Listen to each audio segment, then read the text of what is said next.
The biggest problem at the 2026 FIFA World Cup isn't stopping France, it's stopping Michael Olise. Think about what just happened. France destroyed Sweden 3-0 at MetLife Stadium. Mbappé scored twice, Barcola scored once, and yet the player who changed everything was the quiet Bayern winger threading the final passes. 2 assists on the night, 5 assists in 4 games, just one away from matching Pelé's legendary single-tournament World Cup record from 1970. But this is not just about numbers. France have won 4 from 4, scored 13 goals, conceded only twice, and now face Paraguay in the round of 16, looking like a team with too many weapons to control. Mbappé is finishing chances, then Pelé and Barcola are stretching defences, but Olise is the one making the whole attack breathe. And this did not come from nowhere. From Olympic silver in 2024, to his France debut, to his Croatia breakthrough, to 25 goals and 28 assists for Bayern, Olise has been building toward this moment. This is why the 2026 World Cup suddenly has a Michael Olise problem. France always had Mbappé. That was never in doubt. Everyone knew where the eyes would go into this tournament. Mbappé as captain, still the scariest runner in the game, Dembélé walking in as reigning Ballon d'Or winner, Barcola one of the sharpest wide forwards in Europe right now. On paper, this was a team built on speed, goals, raw talent. 4 games in though, the real story isn't any of them. It's Michael Olise quietly rewiring how this team functions. Mbappé's still scoring, France is still winning, but Olise is the one changing the shape of everything. That 3-0 win over Sweden made it obvious. Mbappé bagged a brace, Barcola got the other, France into the round of 16 with 4 wins from 4, but the scoreline undersells it.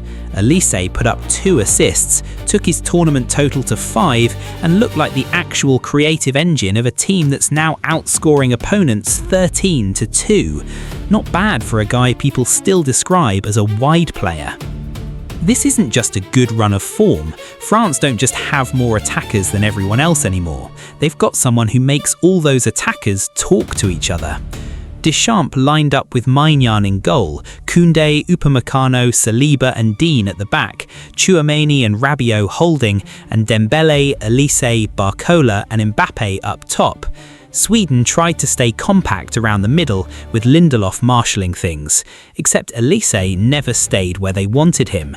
He was drawn up as an attacking midfielder. In practice, he kept drifting into that right half space, the pocket between Sweden's left back and their central midfield. From there, left foot, body open, and Sweden basically had no good answer.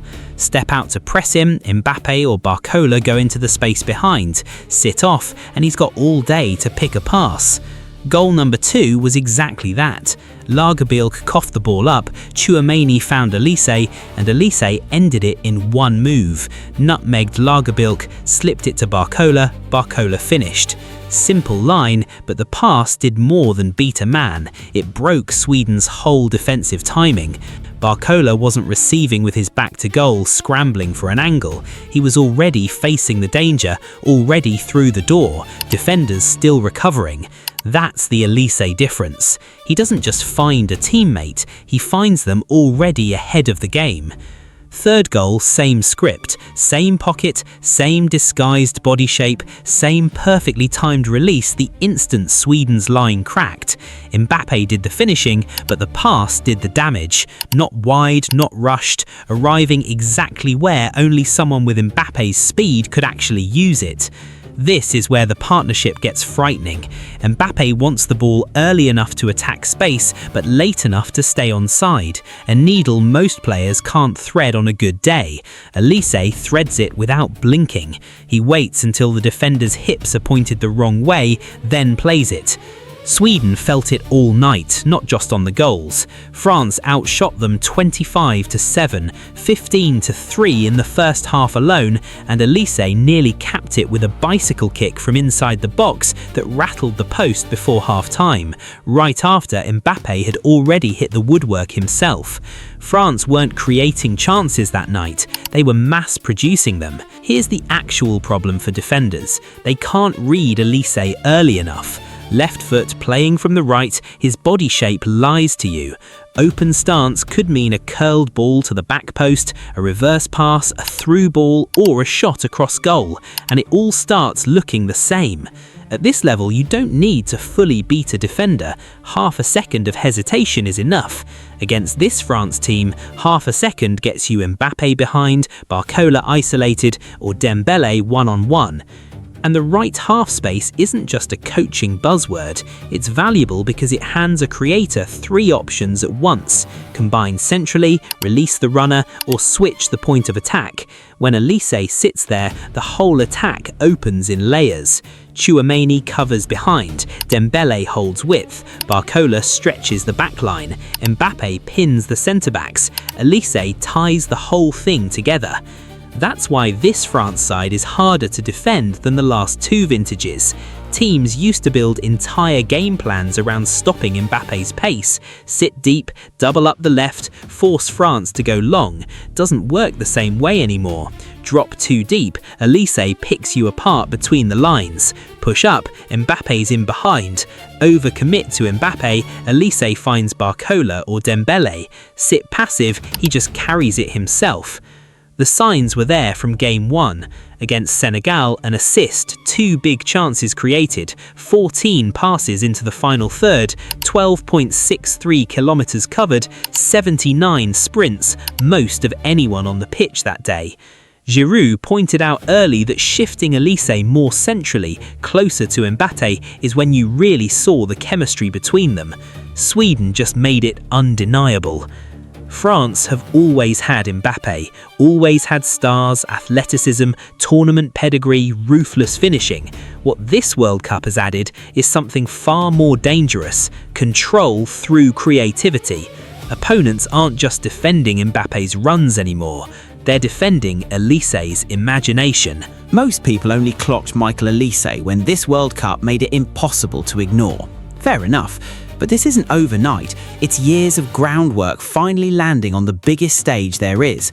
Before Bayern, before France, before he was topping assist charts globally, Olise was grinding it out in the Championship with Reading, debut in March 2019, then a steady climb into one of the EFL's best young players, EFL Young Player of the Year in 2021.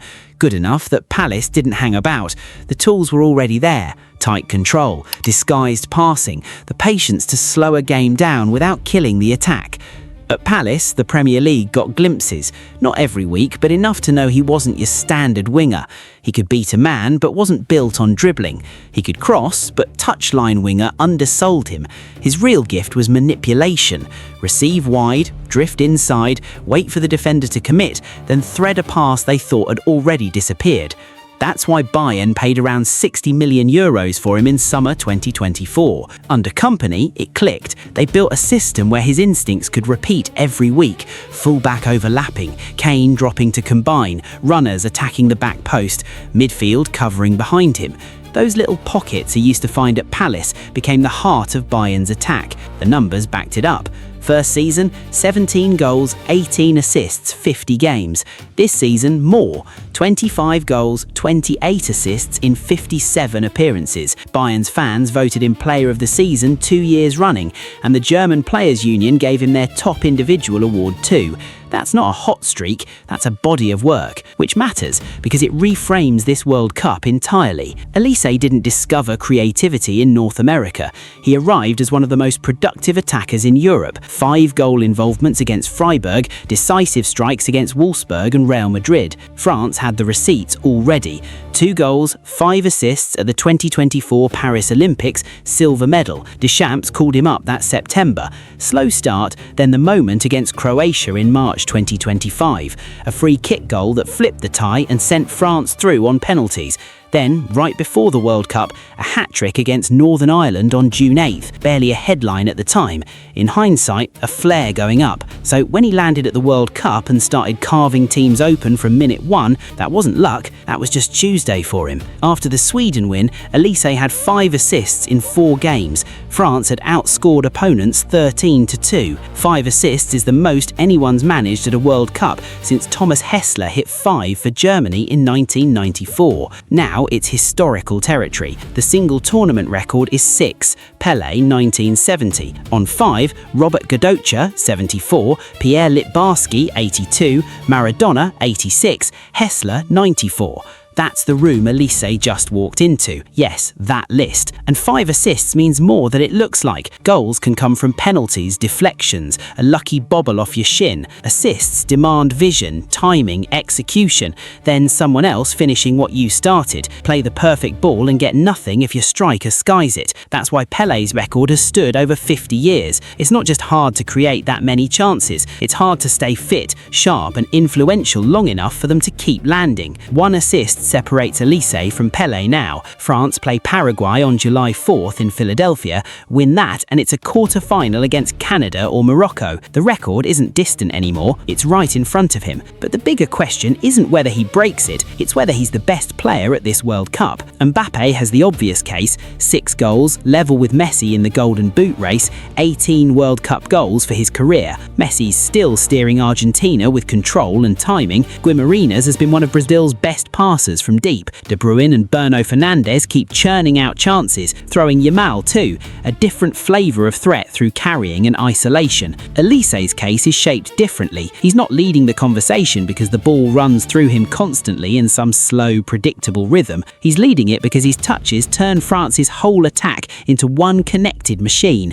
Against Sweden, he didn't need to dominate the ball to dominate the match, just the right moments. The ball into Barcola, the release for Mbappé, the effort that forced a save before the opener, the bicycle kick that hit the post. France put up 25 shots to Sweden's 7, 15-3 before half-time, and Olise sat in the middle of that entire rhythm. That's the gap between volume and influence. Plenty of players touch the ball a lot because the team needs an outlet. Olise changes matches because he receives in zones where one right decision breaks a defensive line. His value isn't just the final pass, it's the hesitation he plants before it. Jump early, he slips it behind you. Sit off, he shoots or crosses. Overload on Mbappé, and Barcola or Dembele are standing there unmarked, wondering why nobody noticed. So, should the best player at a World Cup always be the one scoring, or can it be the one who makes everyone else's job easier? That's the argument Olise has opened up. The deeper France go, the harder it gets to shut down. And honestly, Mbappé isn't France's greatest strength. The balance around him is. Saliba and Upamecano, rock solid, Tchouaméni running the middle, Maignan cleaning up behind them. Bring on Doué, Cherki or Zaire, and nothing drops off. No golden generation flying on one man's brilliance here, everyone just knows their job. Which brings us back to Olise, not the 5 assists, the doubt. Shoot, dribble, cross or thread the impossible pass. Defenders never know, and hesitation gets punished. So, next global superstar or the man who drags France to another final?